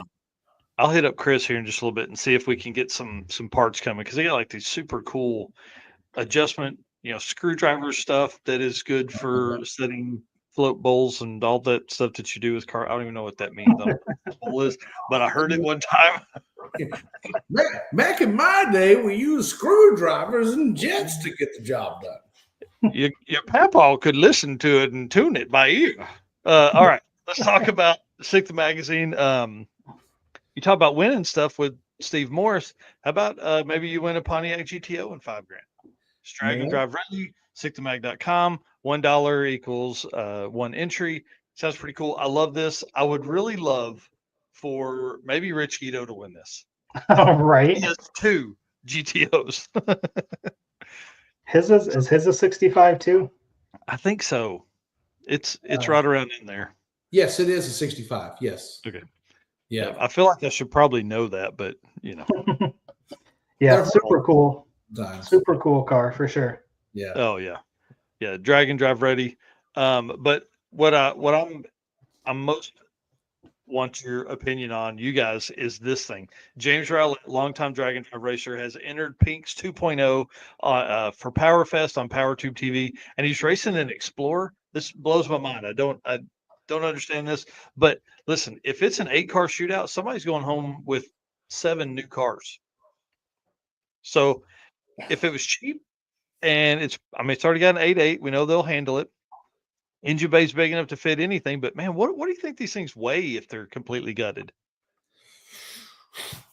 So there used to be a guy that ran one of these around here, and there was actually a guy that ran a newer version than that, I think. Right, with a little square grill and stuff. Yep, I remember that. Yeah, that one just recently sold, but I think if I'm not mistaken, if I remember correctly, it was pretty heavy, but the ballast was really good. that Explorer setup there. So the cool thing about them is, if I'm not mistaken, if somebody knows about it more than I do, very easy to set up a long travel setup on too as well. Interesting. Yeah. Mm-hmm. I wonder what the front suspension is on one of those. Surely it's not a strut. It's a strut. No, that's a frame. It's got a frame under it, so it's a cool spring. It's like an S10, a upper A arm, lower A arm, cool spring. But the newer ones, like the one that we were talking about earlier, I believe that one actually is a strut front end, if I'm not mistaken. Oh, sweet. Well, and again, if you're giving one away, dude, you better it better be as cheap as possible to get into it, and then build all the right stuff from there. So he said a 2-door Ford Explorer. Nobody will forget the Ford Explorer that ripped on pinks. You have to be the legend to be a legend. Amen to that. Yeah. This is pretty cool, man. I'm excited to see this new Pinks 2.0. This is dude, an 8-car shootout and winner take all. That's insane. Yeah, it's awesome. It's did you or Eric or you have you ever competed in the Pinks situation? Mm-mm. Okay, so I have, and I wasn't in a 2-car shootout for the Pink Slips, but I did the very first all out event that they did at Sweet, the Motorplex. Okay. Mm-hmm. And my God, what a grueling day that was. It was a day to remember. Let's just put it to you that way. But it was interesting. It was very interesting. We had 2 buddies that actually made it into the show, and one of them was an all-wheel drive Talon. It's a guy named Glenn here. He had probably he was like, I think, 2nd or 3rd fastest Talon in the world at one point in time. Oh, wow. And he went deep into it. And of course, in DSM form, it broke. Transaxle or transmissions or axles or, transfer case. Transfer case. Yeah. All the time. Yeah. Because the only way to launch those was to just like put it on the limit and sidestep it. Hope it lasts. Yeah. No ease in there. Next up here, real quick, Michael Lone, finally 2-year build, gets the car running, takes it to the track. First outing with the Mustang, he says it goes straight. It stopped, and after a little tuning on the chassis, it went quick. Personal best 60 foot, and in the same ET range that he ran in his Blazer before that, just with a lot less boost. 128 to the 60 foot, 5.7. This car is fast. Took it home, literally pulled the engine out, doing a bunch of. I'm like, bro, what the heck, man? But big shout out to him. Congratulations. This car really has been a long time coming for him. He had an S10 square body Blazer. He runs. Michael Lone runs Carolina Drag Cruise, and so again, hosting a drag and drive, racing in One's Too Hard. Was building this car to do that kind of stuff with, and now has it pulled apart again. Somebody also got a case of while I was in there. Yeah. Mr. Eric White. I hate those. Man. Well, we've got to put a different rear end in it. Might as well go with a bigger big block and 400 in a gear vendors. Why not? Yeah. While you're in there. All I needed was a bigger radiator, and look where I'm at. Yeah, that's all you needed. And then next up, dude, I'm so excited about this car. Bryant Goldstone's new car is at Devin Vanderhoo's place getting wired up. Bro, this car is going to be nasty. Yeah, how come Devin hasn't sent us over some sneak peeks of this thing? I don't know. I haven't asked either. I need to do that. I'm going to do that after this. Make my notes now. Yeah, you better get the down low on what's going on this thing, because I mean that's the guy to wire it up. So I'm excited. I'm ready to see this thing on an event. Yeah, it's interesting because I thought the car was pretty close to running. So I wonder if they're changing up the the run system or the ECU or whatever. So, man, that is something else. Is that a Corvette body? Yep. Yeah, a 50s model or like a 53. Yeah, it's got. I mean, obviously, you see SMX, big twin turbo. I mean, this car is going to be 5-second capable. Yeah. So, yeah. Yeah. You need to Yeah. Hey, listen, by the time you're done with Mega Week, you guys are going to be famous. It's going to be awesome. YouTube money is going to be rolling in. Hey, like, you know what? I got to give a little plug real quick. I forgot to do it. If you notice, this guy's wearing a hat right here. I'm going to steal it. Oh, You hang know on. that right there? Can you see it? So he has started doing photography, and he is killing it in photography. So if you're into cool race pictures, slide over to Grab a Gear Photography, give him a like and a follow. And he sells shirts and hats. That's how that's the way he figured out to kind of fund his ordeal. So yeah. Awesome. Yeah, just dropped it in the comments there. I don't have a where's it at? Instagram, Facebook, all the stuff. He's on Facebook. Yeah. Awesome. All right. Yeah, I will be definitely doing that for sure. Yeah, because we need one of those. Yeah, definitely. Yeah. Some more shirts. Yeah. A lot more shirts. Yeah, just a few more. It's fine. It's fine. It's a picture. Yeah, you only got to sell like, I don't know, what, 10 shirts at like 10 grand a piece. You'll be there. Yeah, it's not that big. Close. that may get you the engine there. This setup here, this is important because we know how this goes. This is Joey Arquette in the diesel truck, and they are building for some airflow. They've actually built a bunch of block off stuff, which is important. Sorry, I didn't. Yeah, you can see the black one there in the middle photo. This is all open beforehand, right? And so things don't work right if they have just open airflow everywhere. So he's actually creating a ton of extra, like diverting air across the radiator and intercooler. So this is a big deal, especially as we go, into early June, late, the last day of May, early June. Going to be driving into Texas. It's always 100. It feels like when we're down there. Yeah. So airflow, man, guys, be thinking about it as you're getting ready for Mega Weekend. And Six Summer, Six Summer's right after that. So yeah. Summertime airflow, gotta have that radiator working. It is importante, as they say. Yeah, so I thought that was a pretty cool one. But again, WAF Racing, big shout out to them. I'll holler at Chris after this. I'm gonna make those notes now too about some carburetor tools, because maybe then like you can help me understand some stuff while we're at Mega Week. So hey, listen, anytime you want a good old carburetor lesson, come on by. I love spreading the news. My buddy Dave makes fun of me all the time. He's like, hey, all I have to do is go in here and grab this little thing and slide over to this little table. I'm like, hey, all I have to do is reach into my back pocket. I always keep that thing on me, bud. That's awesome. All right, let's wrap this thing up, man. We got like 14 more minutes. Eric, you think we can get through this last bit? Oh yeah. All right, man, lead us in here. All right, Performabuilt is our official transmission builder of Drag Drive Repeat. At Performabuilt Transmissions, their goal is to engineer and build the toughest transmissions on the planet. They don't just rebuild transmissions, they systematically re-engineer each model to eliminate OEM flaws and to achieve the highest levels of performance. That's why they say their transmissions are not just built, they are Performabuilt.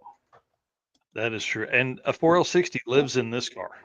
So right. We're going to see if it'll, it's like 7,500 pounds loaded down. Like this right here is 7,500 pounds. Wait, hang on. Did you say 80 or 60? No, 60. 60. Yeah. Performabuilt. It's like a level 5 4L60 and been in there like 5 years. 200 something horsepower worth of nitrous. And now it's twin turbo. Yeah. That is amazing. Yeah. Ryan's got it figured out, man. It's awesome to see that thing live and like leaves hard, pulls the wheels, leaves hard, runs 10s. I mean, like it's a heavy car, so it doesn't make just a ton of power. But like now with the twin turbos, man, who knows what it's going to make. Right. So Ryan said he was a little nervous at performance. He was a little nervous about them with the twin turbos, but he's going to be at Six Summer with them in the car. So should be pretty fun to see there. Speaking of fast cars, Clark Rosenstengel brought out the 5th gen Camaro, took it down to Blytheville, Arkansas, where I'm from, and my mom lives, and ran the car. I didn't get a top speed on his stuff, but last year he set the high mile an hour, 260 something miles an hour in a street car. Right. And then this year, I mean, he made a couple runs And then David Newburn went 200 plus miles an hour in Blytheville as well. So I thought that was pretty cool. That's Yeah. awesome. Drag and drive guys out there. And then Steven, my brother, his son Lincoln, my nephew, stayed with my mom. Lincoln stayed with my mom while we all went to the beach, and she took him over to see the cars and race and all that kind of stuff. Kid's hooked, man. He's hooked. That's awesome. He's ready for some fast cars now. Love Not just cool street cars that go real fast. Yeah, That's awesome. Yeah, so big shout out to Linky. He was down there having fun. He talked about that for probably an hour on our ride home. So we picked him up in Memphis on our way back through, and he's talking about the fast cars. How old is he? Cool. He's 3. 3. So, That reminds me of somebody I used to know. yeah, right. And look at him now. Got his own car. That's awesome. And then Big 3 Racing. Big shout out to them. Hung the sign on the side of the building. You know, we've been talking about these guys for a while. You know, they're building a brand new shop on Dragway 42 up in Iowa, maybe? No, it's not in Iowa. Ohio. Yeah. This is a big deal for them. They've never had a big sign on the building. So, you know, he made kind of a sentimental post, and Chuck was on a couple weeks ago talking about this new building, but this is really, really cool. So big, you know, congratulations and shout out to them. And I think them building on the drag strip facility, they're like 500 feet from the starting line. I think it's one of the coolest things I think we're going to see a move towards that for a lot of, you know, performance shops and things like that. Cause you can just go right there. It's just right there. Yeah. Yep. Yeah. There's no better place to do it. You know? Yeah. No better place. Plus it helps the track. Like, you know, whether you're buying that little sliver of land or you're paying rent to them or whatever, like this is a big deal. You know, this will help the track live longer. It'll help them because, dude, can you imagine how many people break stuff? And then if there was like a legit parts store that had real automotive parts and tuning and fabrication ability to be able to fix on site, Yeah. these guys will be so busy they won't be able to stand it. Oh, 100%. 100%. That is a smart business decision. Good on them. Yeah. And you know, huge buildings, like big stuff. Pretty awesome. All right. And then this is what we really came here for. So Iowa passes a law to protect their tracks. If you move within an area and the track was there before you, hey, tough shit, bro. You can't complain. We're not even going to listen to it. Don't bring it to us. We don't care. Right? You moved by the racetrack. It's on you. The next day, Sloan Onondaga closes because of the because of a court injunction. Like literally, one of the neighbors complained enough that she got the track closed. Unbelievable. Yeah. So you can see here the red spot is her house. The green circle is the track. She's the main one. Some I don't know, highfalutin lady, local, but apparently she had lodged complaints since like 2013, 2014. And then the guy at the end of the shutdown that owns the land there, he had been complaining as well. So they all kind of teamed up and went after, man. To me, this is just complete shit. Like, we don't race cars 7 days a week. You know, you race them on the weekends. You know what, though? Here's the deal. I challenge anybody who's watching this that lives in or around that area. That road right out in front of that racetrack looks super straight and nice. Oh, it's probably flat. I encourage people to do illegal things in that area. Oh, yeah. Well, and they're close enough to land. This is in Michigan, not in Iowa. I know I talked about Iowa, but it was just the irony between the two. In Michigan and Lansing, they have a serious street race problem, like seriously problem with people racing on the street, doing takeovers, all that kind of stuff. This gives people an opportunity to go out and race and live that life, right? Yeah. Now they can't. Like, what's going to happen now? And what really sucks is Woody Sloan or Sloan Woody, you know, buys the track a couple of years ago, you know, has poured a ton of money into it and is building a great community, building a community bigger than what it was already. And now, I mean, they literally, you know, lock the doors. You can't race, can't bring your car down. Don't bring the car to the track. Don't do anything. Don't even open the gates here. There's got to be some kind of legal action that they're working on to reverse that. Oh, yeah. That's unbelievable. Yeah. It takes, all it takes, and I tell you this all the time, all it takes is one fool to screw it up for everybody. And Yep. there's one fool that lives right there in that red dot.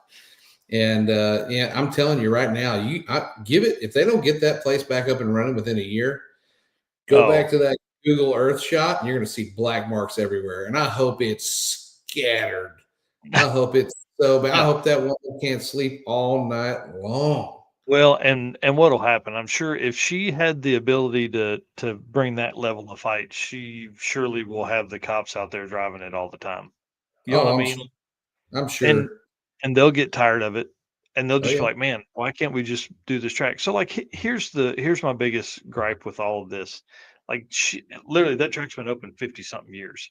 Yeah. Why?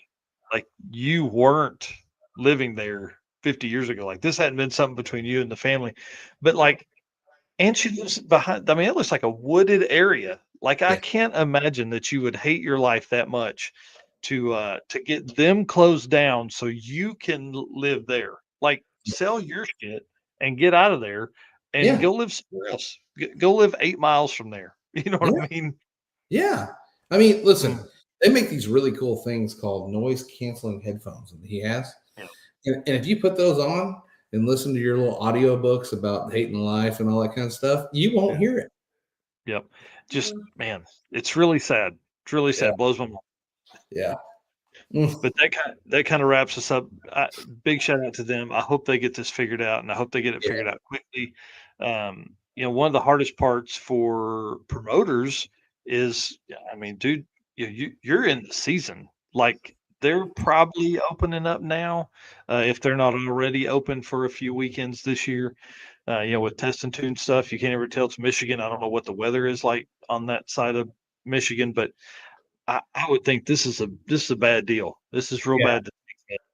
Racing facility has been open that long and shut it down.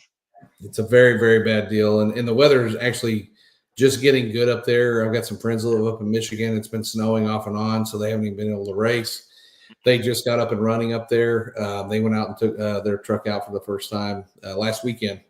And it's a damn shame. It's a damn shame to see that kind of stuff go on.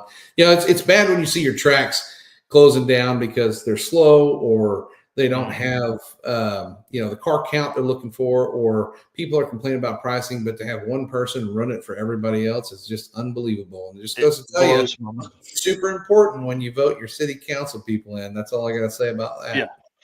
Well, and that's what's even wilder is they had, from what I was reading, they had already figured this out and thought they had squashed this like 5 years ago. And then here it comes back. So yeah, it's man. Yeah. I hate to see it for sure. Surely they'll get it figured out. Maybe that lady just needs to move. Like that's the easy answer, Oh, I don't know what kind of races they put on there, but I'll tell you this much. If I owned that track or I was a promoter in the area and my race was affected by this lady and her selfish ways, the minute the track gets reopened, because there's a good chance it's going to get reopened, I would call any and all NHRA, IHRA, or even the Funny Car Chaos people, and I have the loudest car crackle fest you've ever heard in your life, and we'd be running them all day and all night. Oh yeah, man, that's a grand reopening celebration. Yeah, that's absolutely. It's a night of fire all night. Oh, dude, night of fire, jet cars. Oh, dude, jet nothing cars like a jet car. Dude. Yeah, nothing like a jet car, man. Yeah, I mean, who doesn't love a jet car besides her? Right. All right. Well, opening. Yeah.